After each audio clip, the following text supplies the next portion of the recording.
part two, you didn't get the rest of her answer. Really how she got into winemaking. Oh, that's true. Well, once my dad had to see me, I was going to UC Davis, as a good girl should, in animal science, and my dad hired Andre Chalachev as our wine consultant, and Marianne Graff as our first. We think she was the first woman winemaker hired outside a firm anywhere in the world. No one's ever contradicted us, and we've said it a lot. A lot of women took over from their husbands. A lot of women may have taken over from their brother or their husband or their father. But hiring somebody on the basis of their skills from outside the family, we think Marianne Graff is the first one. I'd love to know of somebody else, but we think so. And so they brought me in to work in the lab for fun during the summertime.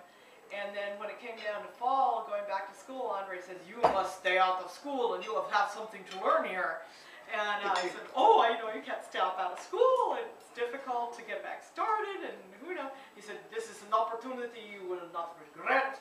And so I did the paperwork and stopped out and followed him from tank to tank all over the winery during fermentation and crush, and I was absolutely, I mean, it's something to have somebody take you who's a world famous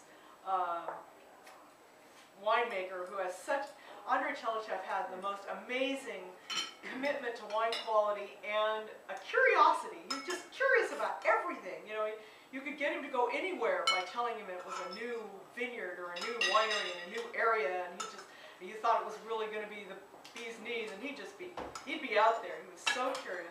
He started barrel fermentation, he started cold fermentation, he started the idea of using a microscope and science to track your wine, not just leaving it all up to, somewhere. Nobody else was doing that. No, he brought barrels in, and he was just always curious, and he kept a network of friends and people who knew what they were doing all over the world, so he could take tours and visit and keep up his skills. And he was just an amazing person. I think he started the first outside laboratory in California where other people could get their wines analyzed, and he's just an amazing person. And so once I worked with him for that 3 months, I was like, boom, I know what I want to do.